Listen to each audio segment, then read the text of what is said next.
with the second half of our whistleblower legal panel. If we can bring on, we have two panelists that are going to be joining us remote, and then I have one panelist who is here in person. And I think we have Dr. Portas.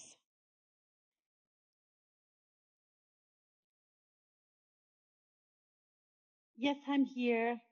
Hello, everybody. Good afternoon. I'm waiting for the, we don't have visual yet. As long as you can hear me. Oh, there you are. Important. Yes. Yes, and my understanding was that you have a meeting or somewhere to be. So I'm going to start with Dr. Louise Portas from the United Nations Office of Drug and Crime, the United Nations Coalition Against Corruption, as our next speaker. And Dr. Portas, I don't know if you heard the previous panel, but we had Vladimir and Dragana from Serbia talking about the UN resolution a little bit. So I was hoping you could pivot from what they were talking about with the UN and the UNCAC and the COSP-10 and the resolution to what you do at the UN and how we can work together more. Dr. Portas? Thank you so much. Yes, of course. I'm just don't know if you would like me to pull up my PowerPoint for some visual, but I'm also happy to just speak. So it's up to you and the audience that I unfortunately cannot see. I was indeed unfortunately not able to connect for the first part of the meeting, but I'm very happy to be here. It's up to you. Please let me know what you prefer, and I'm happy to start. If you have PowerPoints and you want to, and you can share the screen. Oh, well, we just lost you. I'm here. Okay. Yes, there you are. You're back. Yeah, no, sure. I'm happy to share, but it's impossible for me to share it, but that's okay. No problem. I can just speak. So yes, indeed, I'm very happy to know that Vladimir and Dragana were there in the first part of the meeting. There were indeed really the engine, the motor behind the resolution that is a cornerstone, a very important moment for UNODC. It's true that at UNODC level, as you know, and I think I will speak more about it tomorrow, about the international standards, but we are part, the United Nations Convention Against Corruption, it's part of what we call the global standards and contains the Article 33, which requires states parties to consider adopting mechanism to protect people or reporting person or person who report offense of the convention. Unfortunately, the convention does not use the term whistleblowers, and that was all the problem, if I may say, of our work, of our approach, because as you know, since 2003, we have defined the concept of reporting persons to have some categories of different categories of reporting persons. We are understood as well at international level that not all the persons, all the reporting persons are in the same situation, and not all of them need the same kind of framework or protection of measures. So the states need to adopt different measures, different frameworks. And one of them is obviously whistleblowers. So this resolution is very important to recognize everything that we have been doing since, I would say, approximately 10 or 12 years now that we have been working with countries in supporting them in developing and strengthening their dedicated whistleblower protection frameworks. So what I'm about to say, I just want to let you know that it's not UNODC or UNCAC only, but this is a result of all the international standards, including now the resolution. What are the key elements? How do we define who is a whistleblower at international level? So I hope I will be able to speak for the entire community that is working on that at global level, UN included, obviously. So for the key elements, basically, for the definition of who is a whistleblower, the key word is to say that not all reporting persons are whistleblowers.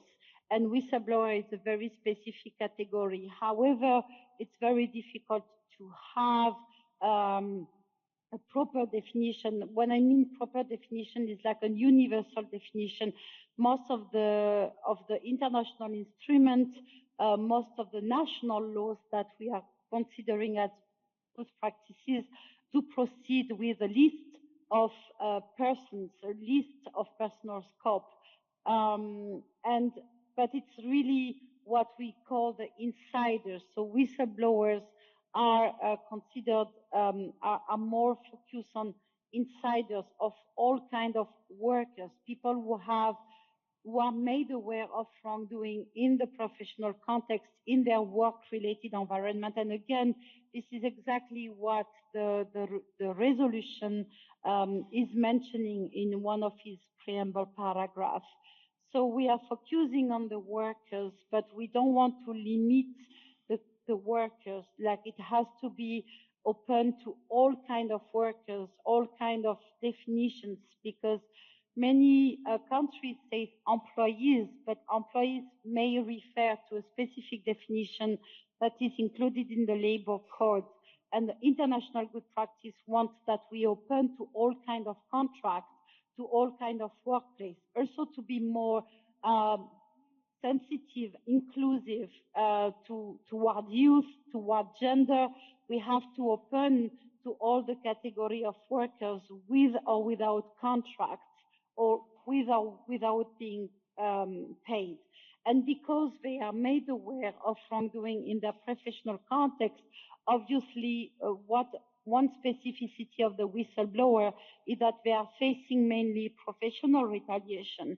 But this should not, we should not forget that they may face as well physical retaliation. So a good whistleblower protection system also should include both kind of protection and should include whistleblowers as possible beneficiaries of this kind of witness protection programs that we know should not be only limited to witness and not only limited in the period of criminal proceedings, but also being extended outside. Also, the material scope is a bit different than what is said in UNCAC, and I think this is also what we discussed a lot during the resolution, because in the UNCAC, of course, it's an anti-corruption instrument, so it's limited, or it's kind of said that people should be protected for reporting corruption. However, in practice and in international good practices, of course, we don't want to limit corruption or criminal offense, because if you tell an employee you can report corruption, then the employee will need to know what is a corruption, and we need to know that what he has in front of his eyes is actually a case of corruption.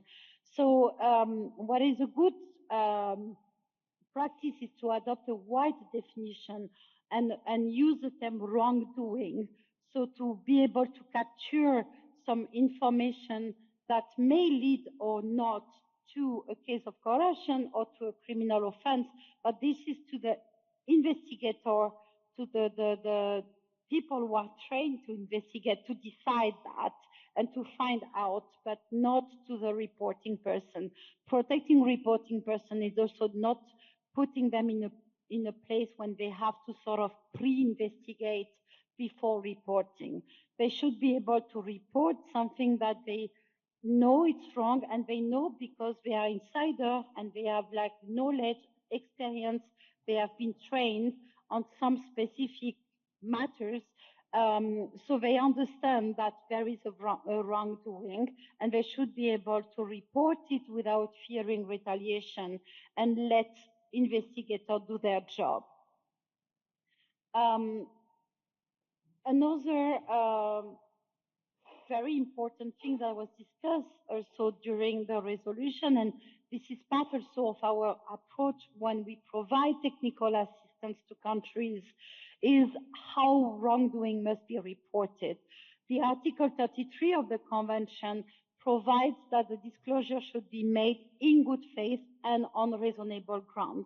But again, since 2003, we have moved on into the definition and into better defining whistleblower protection, and we realize that the term good faith can be often used against the whistleblower to assess the motive of the report. However, what is important is not why the whistleblower reports something, but more knowing, making sure that the whistleblower has reasonable grounds to believe that the information he or she reports is true. And that is the only thing that should be important, must be important in the world of whistleblower protection. We should never know and never have to know why. Is it because of personal gain? I mean, personal gain, not financial. We go back a bit there after, but more like personal gain, like conflicts or wanting to have the position of the person who is reporting against. This should never enter into consideration as long as any other people in the same position with the same information would have think the same, that a wrongdoing is happening and this should be reported. That's why actually that the directive, the EU directive on whistleblower protection from 2019, those mandate or those provide the obligation for all the EU member states to remove the term good faith and replace it by the term of reasonable grounds. So that is also a very important point that we have discussed a lot during the resolution negotiation. We also have the question of where. Again, to define who is a whistleblower, we need to answer so many questions. Who, what, how, and where, and then what are the protection applicable. For the where, it's like, because that is a big difference between a whistleblower and other category of reporting persons, is that the whistleblower should be invited, encouraged to report internally first, within their workplace. And that's actually provide for the obligation to the workplace to set up some internal reporting mechanisms and protection mechanisms. So the frameworks, a good whistleblower protection framework should provide for this obligation, but not an obligation only. It's difficult to have just an obligation, but also some kind of guidance, and some bodies should be mandated to provide this guidance to all the workplaces on how to set up the mechanism, what to do, how to investigate internally, how to provide protection internally. So a robust system will bring the whistleblower, will encourage the whistleblower to report internally first. But, of course, the whistleblower should always be invited or authorized to report externally without conditioning to internal report first. Externally means to law enforcement authorities. And this also brings another aspect, that the law enforcement will receive all kinds of reporting persons. These are the meeting point between witness, victim, experts, whistleblowers, and so on and so on. And citizens, for example, all kinds of reporting persons will go to law enforcement. So law enforcement also needs a lot of guidance and a lot of training to determine who is who, and to determine as well who is a whistleblower, what is the difference, and when a whistleblower becomes witness, what to do. So this is also a lot of part of our work, to work with law enforcement and make them understand the concept of whistleblower and not being confused with other kind of reporting person, which is even more challenging for them, because obviously they receive everybody, so they have the tendency to put everybody, if I may say, in the same pocket. We also work on the public reporting, and especially the role of the media and the investigative journalists because it's very different. It's very important to make a distinction. An investigative journalist can be threatened, can have a lot of threat on them, and this is absolutely necessary to protect them, but they are not whistleblowers. And it's very dangerous to confuse the two categories as well. That can put themselves in risk.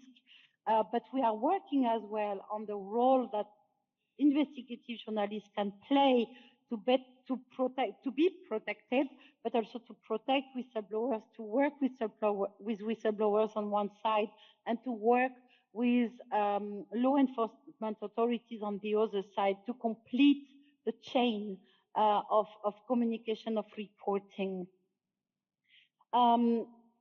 In terms of unjustified treatment of retaliation, what I said is that we provide a main focus on professional retaliation, and obviously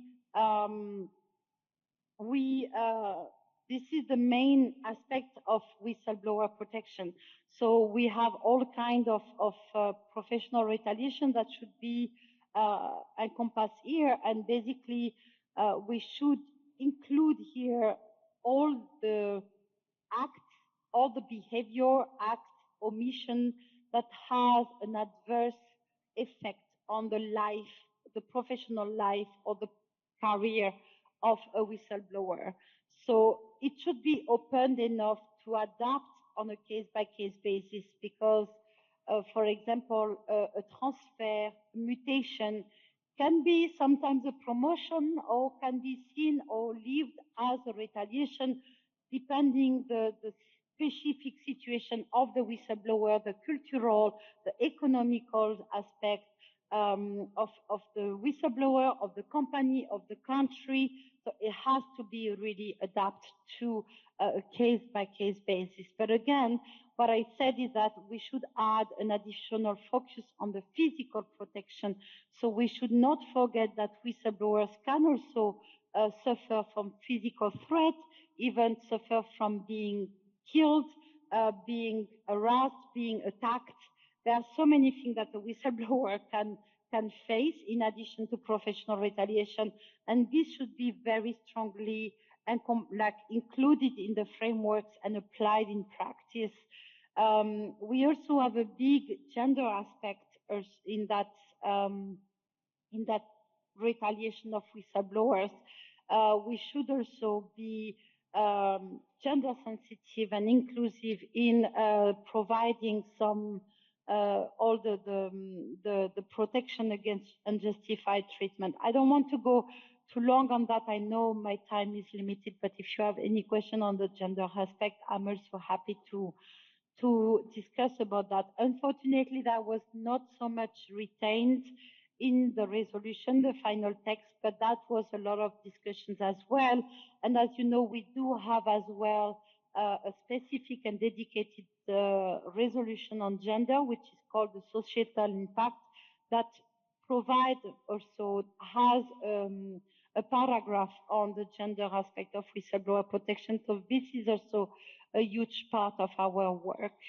In terms of protective measure as well, there was also a lot of measures included in the resolution that we are also providing technical assistance to countries on, measure to prevent retaliation, measure to stop or compensate retaliation that occurred.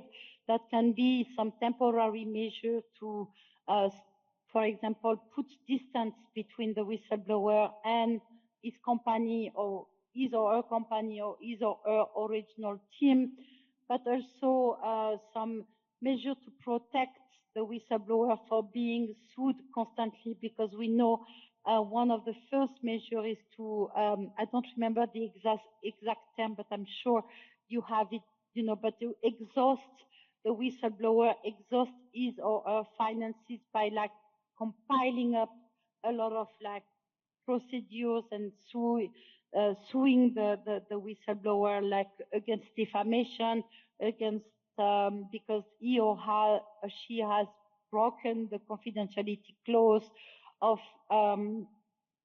their labor contract.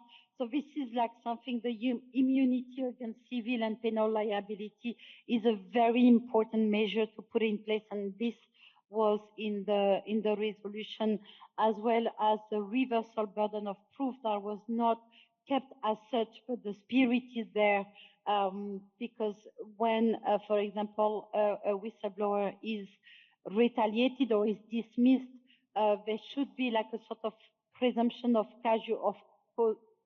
causal link between the report and the measure taken to relieve a bit the whistleblower as much as possible from having to prove and exhaust him or herself from all these like procedures.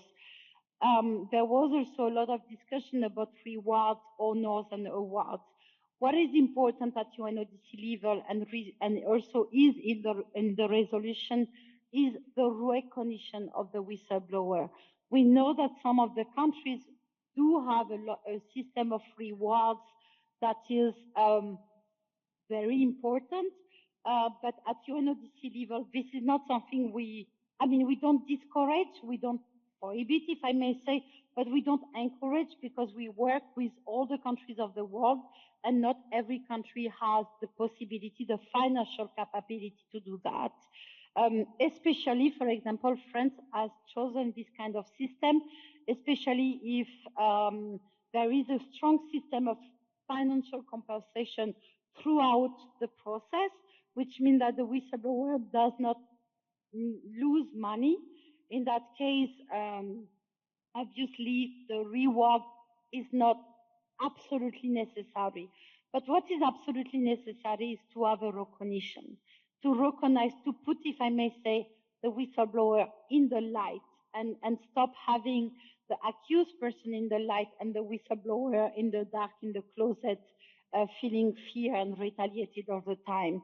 So we have to reverse the tendency. And this goes through any kind of recognition. So you have countries who do some honors, awards, titles, certificates. It may look like stupid for some people when we discuss about that. I know we had a lot of smile, like, oh yes, you give a little certificate and a shake of hands. But in some contexts, it works actually, because the light that it brings and the recognition by the government can be enough. So it has to be adapted to the different situation of countries, the different, again, economical, cultural, and historical contexts that are very different from one country to another. So again, we are working a lot at UNODC level to really support countries in making a distinction between whistleblowers and other categories of reporting persons. And we do have, of course, we have direct approach through training, through legislative drafting support, assistance, comment, advice. We do all this kind of work. We also have more indirect support, which is publications, tools. We also have e-learning to... Dr. Portas, can you give out some of the websites for those resources? And yes, on our UNODC website, I will put it in the chat, if that's possible, or send it to Aris. But of course, I will send you all the documentation. But we do have, so I said we have e-learning tools. We do have some publications. The latest one can be very interesting for not only countries, but people.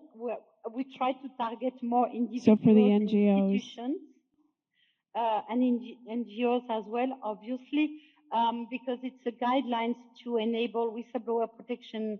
So it's in the healthcare sector because it was developed during the COVID pandemic, but it's actually, if you remove all the healthcare example, you have this step-by-step guide on how to establish an internal reporting and protection mechanism, also with the gender aspect that I'm happy to talk about. Okay, great. Sorry, I lost my voice. No, that's all right. Just recovered today, so it's still a bit weak. But basically, the main important point to consider that we provide as as technical assistance, and actually that is also reflected in the resolution, is to adopt some dedicated frameworks for the protection of whistleblowers, but also for the other. Like having different frameworks is a key to stop the confusion and have like dedicated protection and robust protection for everybody. But it is very important that the frameworks are compatible. Like we don't want, silos. It's not the idea. No, the idea is that I think we would agree with you here that having a framework and having that cooperation, one of the reasons, we wanted to do this conference as a sort of an EU American representatives here was because we wanted to take those next steps. And I may be in touch with you because we've got some legislative issues back in the US we can work on as well. But I want to move on because we do have other panelists, and I want to get to leave some time for some of the other panelists to have their allotted time as well. But let's follow up because I think there are some important things here. The technical assistance that the UNODC offers, I think, can be really helpful to a lot of us, especially some of the smaller NGOs in this space that want to help move forward. I know there's another panelist online, but I also have a panelist here in the room. Are we ready for online, or should we move to in the room? Okay, so if it's all right with you, we'll work on the online, or do you want to go next? Okay, so online we have Dr. Stelios Andreadakis, who is the reader in corporate and financial law, Brunel University in London. If you can come online, and then of course I always ask all of our people who come online to introduce themselves as well. Many, many thanks. I hope you can hear me. You can see my screen. Yes. I am Stelios Andreadakis, and I'm working in Brunel University, London. My area of research is whistleblower protection. I'm a lawyer, but today I will not talk about the law in particular. That's something that has been discussed already and will be discussed later on, today and tomorrow. What I would like to talk about is one element that creates problem in ensuring effective whistleblower protection beyond issues of enforcement or problems with the letter of the law, loopholes, and other lack of clarity. So I will talk about the cultural element, in particular the lack of cultural shift in favor of whistleblower protection. And I think that in certain contexts, this lack of culture is the link, the missing link, the missing piece of the puzzle in having effective whistleblower protection. And this is an important element that sometimes we forget, especially when we are talking about having international standards or even minimum standards of protection around the world. And allow me to explain what I mean by culture and lack of cultural shift. There are many countries or many cultures where still, even nowadays, whistleblowers are treated, are considered to be traitors or disloyal, and this undermines their credibility and undermines as well what they are trying to report. So this is something that we definitely need to remember. I have done interviews in certain countries, particularly those that were in former socialistic countries in particular. And what has been said was that the older generation in particular find it very, very difficult to accept and to work with the idea that someone can report something to the authorities, or someone can work with the authorities in order to expose a certain event. So it is something that we cannot change because it has to do with their past and their with their social reality. And it will take time until these countries or these cultures get more used and accustomed with the idea of whistleblowing. In addition, because there are many different levels, and we need to check all different levels when we're talking about society and culture in particular. So there is always the threat of retaliation. We have seen many stories on the internet, on different sources about people who have been retaliated, harassed, have lost their jobs, have had their career ruined, in order not because they have done something wrong, but because they have done what the law says. And there is a huge gap between what the law says and what happens in reality, or if you may, the law in the books and the law in real life.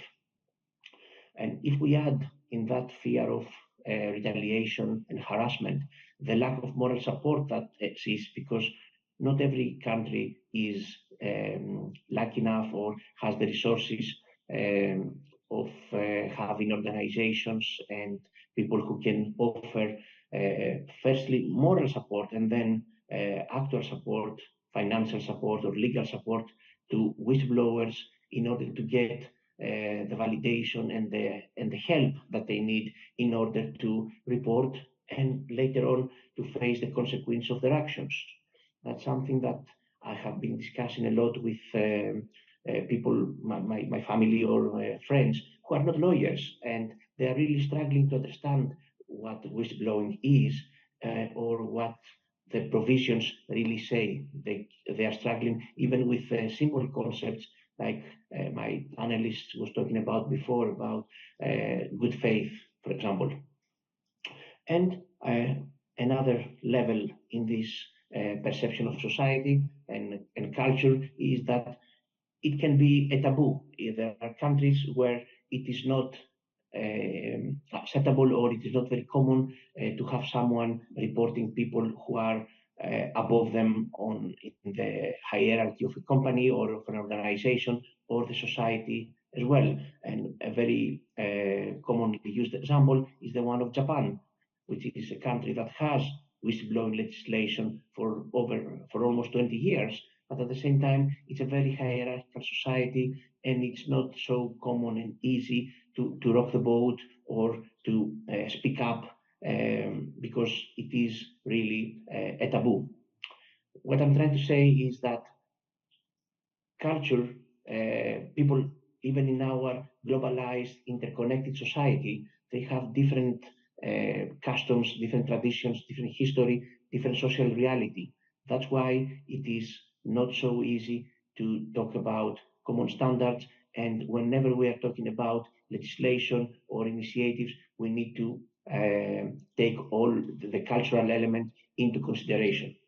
So how we can improve the current environment, the current situation, and create a supportive environment for whistleblowers? Again, there are many different levels that started from the people, go to the organization, and also to the media. Starting with the people, it is very important that there is a culture of openness, there is an environment of openness within the organization and also from particular individuals.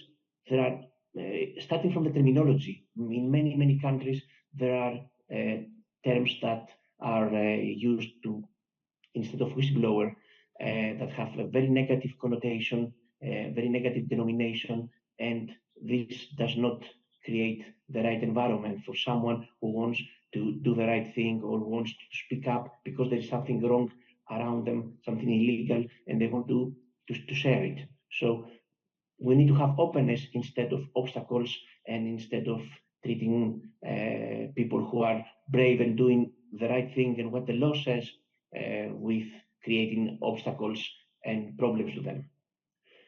Secondly, it has to do within the organization or the companies or the society, there needs to be the commitment that actually if there is a policy or if there is a legislation, that this legislation and policies need to be implemented and supported from the top. So from the tone needs to be set from the top so that whistleblowers can feel that their voice will be heard and what they will do will be appreciated. It's not going to be something that will end their career or something that will create them personal and financial problems.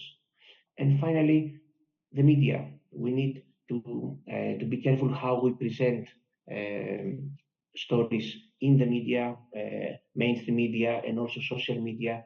Again, there is so far in many instances not the right way of promoting what the whistleblowers are doing. And this has to do with what I mentioned earlier, that people, not everybody is a lawyer or a whistleblower who can understand the challenges and the processes. So any type of support is necessary, is welcome, so that the environment is open and supportive for the people who are willing to share some news or make a disclosure, make a reporting. So some strategies that I would like to share, again, at a different level and at personal, institutional level as well. So starting with some dialogue. It's good in a society, in a country, to have some discussion about who we are, what is our tradition, our social reality, our background, and how we can implement the idea of whistleblowing in a way that will be acceptable and will be suitable for our characteristics. Every country has a different background and different circumstances, and this is something that needs to be taken into account. So a dialogue that is open and honest can help in understanding what we want to achieve, because whether we like it or not, whistleblowing is an accountability mechanism. Whistleblower is synonymous to transparency. Therefore, a society or a corporation that does not want transparency, does not want accountability, then there is a deeper problem and a debate about what we want to do and how we can achieve it. Secondly, at the institutional level, companies, governments, or organizations, every policy needs to be clear, they need to be communicated, there must be training so that everyone within the organization or the government or the company can understand what they need to do, what are the channels, what are the processes, and how they can follow them if the situation, if the opportunity arises. Thirdly, about media, again, we need more success stories. We need more stories of people not only stories about people who have lost their jobs or have suffered or they are suffering because of making a disclosure, because they are whistleblowers. We need stories about people who have done it, who were successful, and they would do it again. For example, like Aris, who is organizing this conference today, and because of him we are all here today. We need more stories and testimonies of people to share and their experience and be examples to follow and be maybe role models for people who are still thinking or they are not brave enough. And finally, balancing the different interests. Whistleblowing is indeed a mechanism of transparency and accountability, and at the same time, we need to safeguard the interest of the company or the organization at the same time. So that's why we are going back to the idea of the dialogue, so that everyone is on the same page about how and why whistleblower protection exists, whistleblower policies exist, and how they need to be implemented, so that everyone understands and everybody appreciates this option, that this tool, this mechanism for transparency and accountability.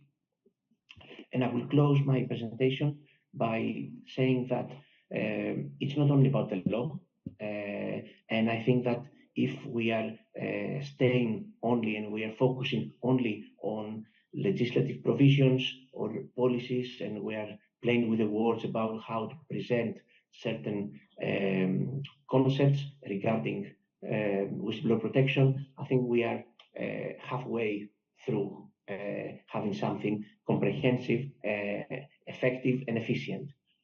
Law comes together with culture. We need to take into consideration the cultural element, either we're talking about a company or if we're talking about a country or even at international level. Only in this way we will have a positive change in the perception, in the approach, and in the culture.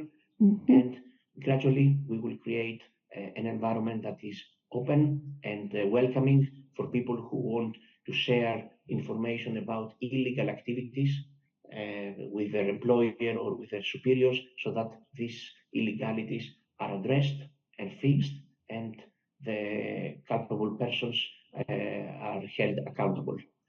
Otherwise, we will continue shooting the messengers, and this is definitely something that is wrong, not only because it's against the law, but also it's against the whole idea of whistleblowing. Thank you so much. Thank you very much. If you'll stand by, we have one more panelist, and then we can go to some Q&A. So, Dr. Vassilis Stamatopoulos, I'm terrible with these names, I'm so sorry. He is the CEO of Fraudline Greece. Hello, everybody. Aris, thank you for the invitation. It's a great pleasure to be with all of you, our distinguished guests and speakers, and the audience. I'm Vassilis Stamatopoulos. I'm the CEO of Fraudline Whistleblowing Services.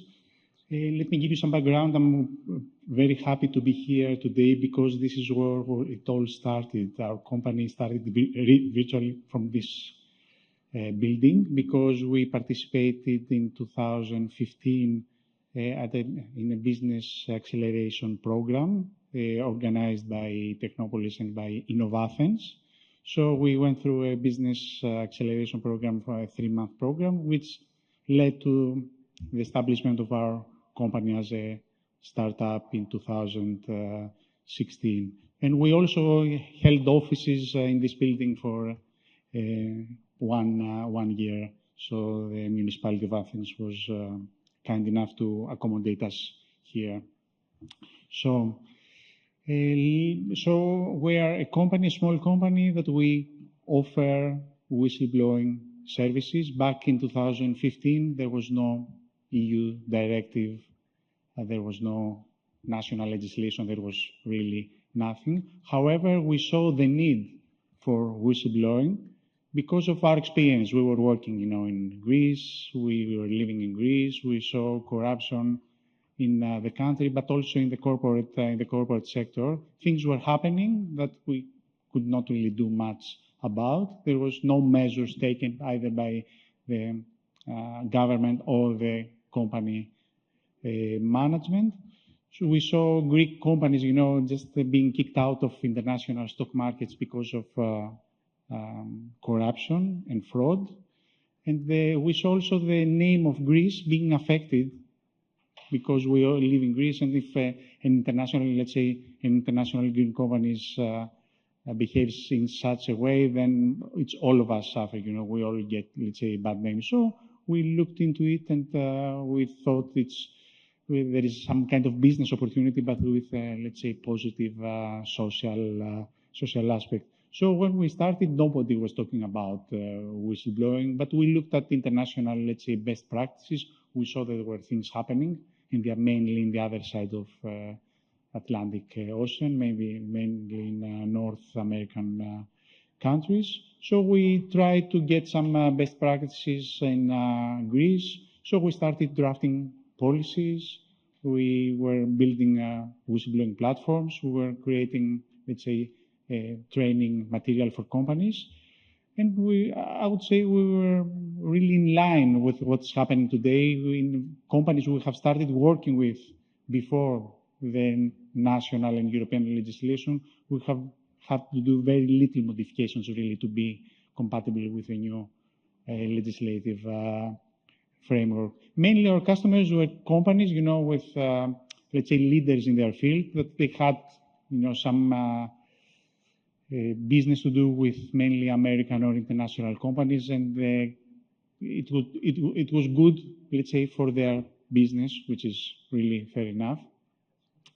So when we had there was the EU directive, we were pleased because things were going to start moving faster. But then, let's say, we had the formation of the Legislative Committee of Greece. We had to do, to integrate the directive in the national legislation. So we waited and waited and waited and waited for a long time.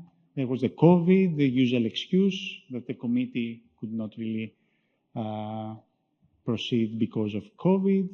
Eventually, we were one of the last countries, not the last one, but anyway, we delayed it. We had the kind of some draft legislation that was kind of rejected by the government board.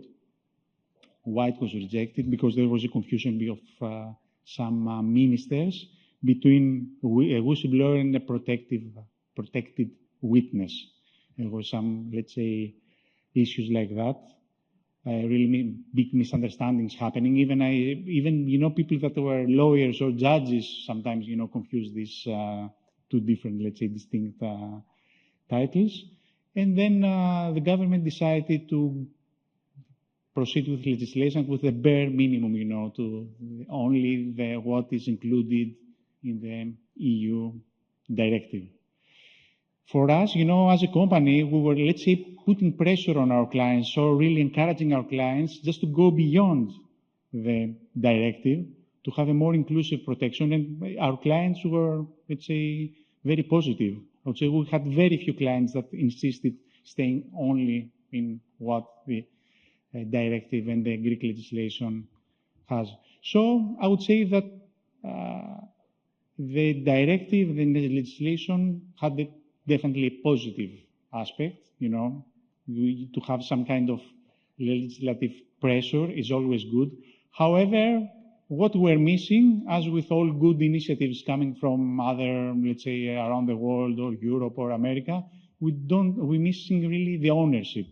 We had the Legislative Committee, various NGOs that are active in integrity and whistleblowing were really putting pressure to participate in this committee, just to give some input.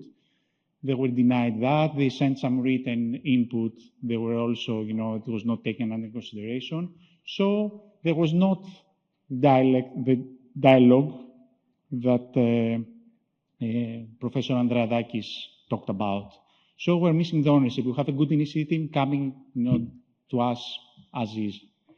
We didn't have a word on this. However, this is the way it is right now. We proceed with the legislation. As I told you before, most companies are really keen to give a wider framework of protection for their employees. So this is definitely good. The quality of the legislation was not at its best. And it's also not very clear. There are some aspects that are not very clear. We have, let's say, in Greece, when we have some kind of legislation, we have some, let's say, clarification circulars. So the legislation is not self-explanatory. So the government has to release some clarification circulars to explain what the legislation is talking about. So we had 1, 2, we're expecting the third one. It's not really released. The third one is about fines, the consequences. So if you don't do what you're supposed to do, what will the consequences be? So the fines for companies and organizations. So this is the situation right now. Things are moving. Regarding the cultural aspects that we heard before, this is something that's quite difficult to tackle because we do have trained maybe thousands of people right now, mainly in company employees.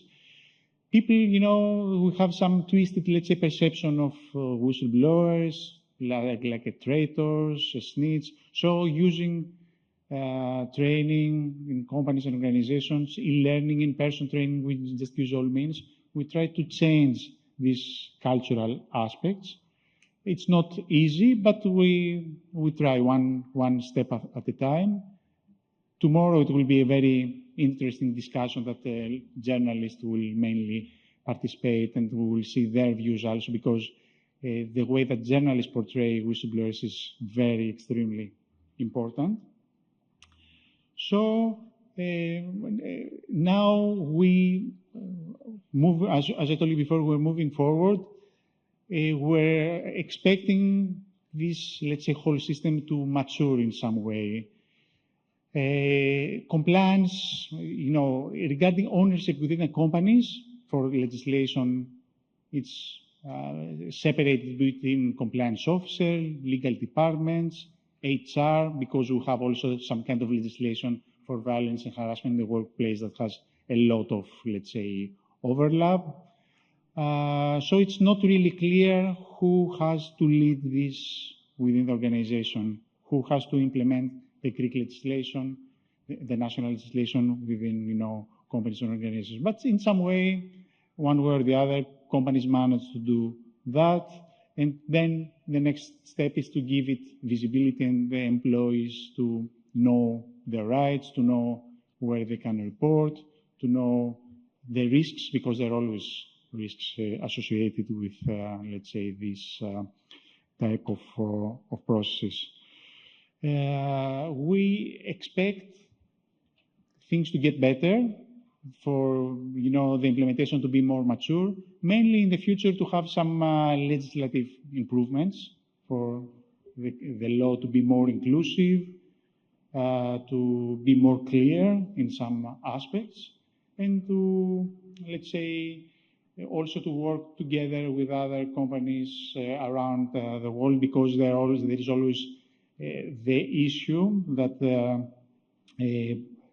Louise Portas mentioned before, that there are sometimes incompatibilities between legislations. Mm-hmm. So if you have a Greek company that has, let's say, branches in Europe, because we have clients like that, so the cost for them to have lawyers to review their policies is quite high, because there are always differences. So we need to have a clear, let's say, map of these differences, and to be able to help companies that want to have an inclusive framework of protection, and to have that have branches abroad, to be able to implement the legislation in the best possible way.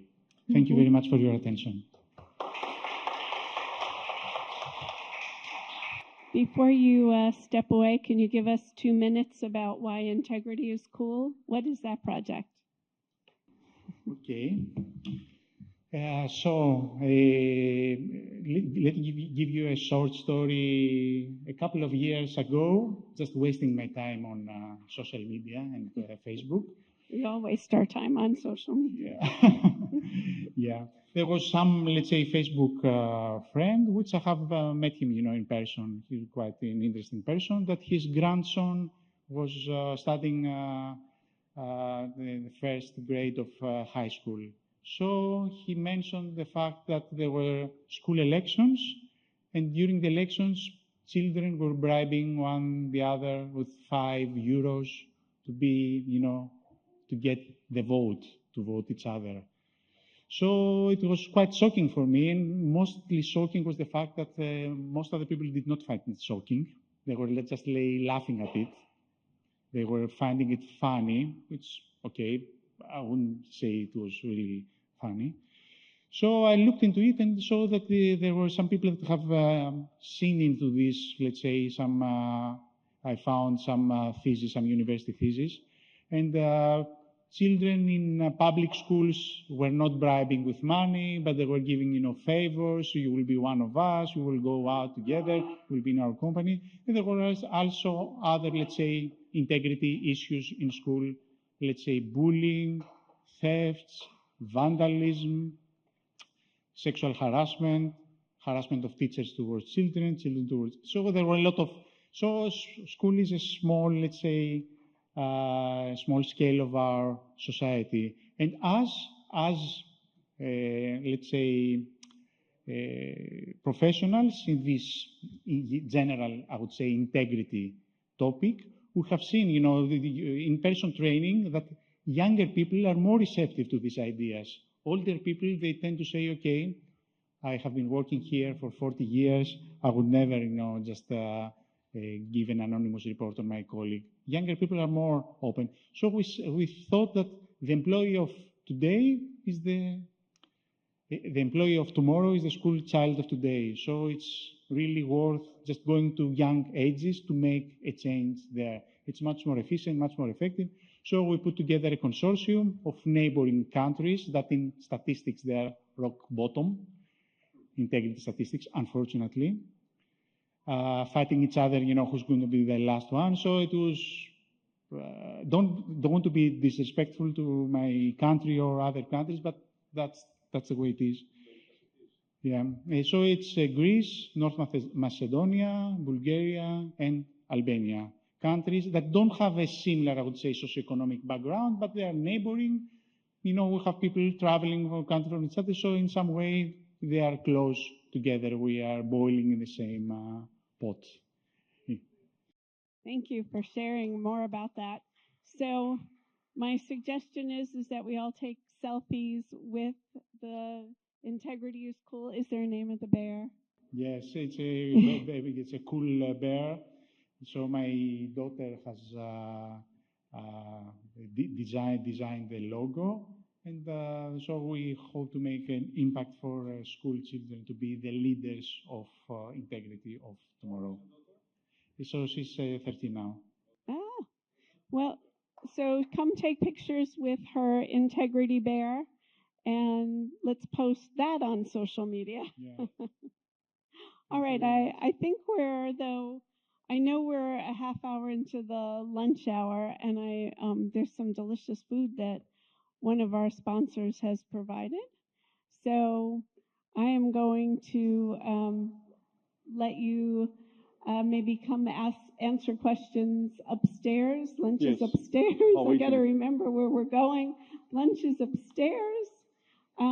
Please ask him questions over lunch, and we will reconvene. We'll try to come back here at 1400 so we can keep the agenda and the live stream going. So thank you.